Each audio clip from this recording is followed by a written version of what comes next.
Dighirpar union বাংলাদেশের মুন্সিগঞ্জ জেলার অন্তর্গত টঙ্গিবাড়ি উপজেলার একটি ইউনিয়ন।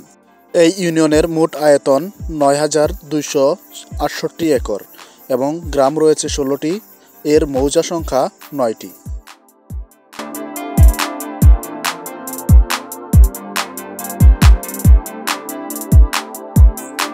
দিঘিরপাড় ইউনিয়নের দিঘিরপাড়ের বাজারটি মূলত কাঠের জন্য বিখ্যাত।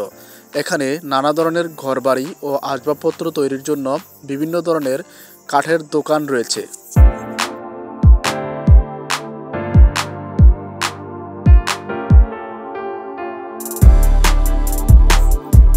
বাংলাদেশের ২০১১ সালের আদমশুমারি অনুযায়ী দিঘিরপাড় ইউনিয়নের মোট জনসংখ্যা ৬,২০৫ জন। এদের মধ্যে ৩,০২১ জন পুরুষ এবং ৩,১৮৪ জন মহিলা।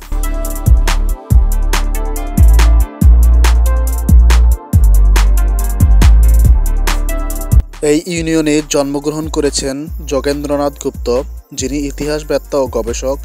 মোহাম্মদ শামসুদ্দোহা, তিনি পাকিস্তান আমলে খাদ্য ও কৃষিমন্ত্রী ছিলেন, এবং দীনেশ চৌধুরী, যিনি ব্রিটিশ বিরোধী আন্দোলনের নেতা।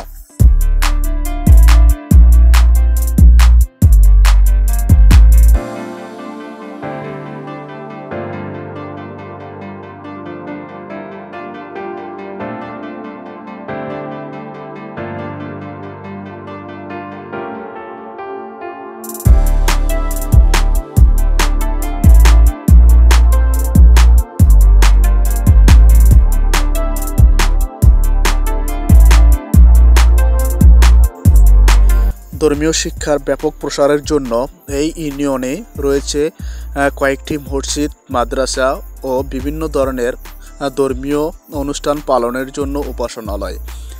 ধর্মীয় অনুষ্ঠান পালনের উপাসনালয়ের পাশাপাশি এখানে শিক্ষার হারও ব্যাপকভাবে বৃদ্ধি পেয়েছে।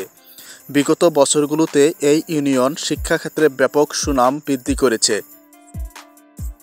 এই ইউনিয়নে ধর্মীয় প্রতিষ্ঠানের পাশাপাশি এখানে রয়েছে 4টি প্রাথমিক বিদ্যালয়, 1টি উচ্চ বিদ্যালয় এবং 2টি মাদ্রাসা। উচ্চ বিদ্যালয়ের সামনে রয়েছে বিশাল খেলার মাঠ।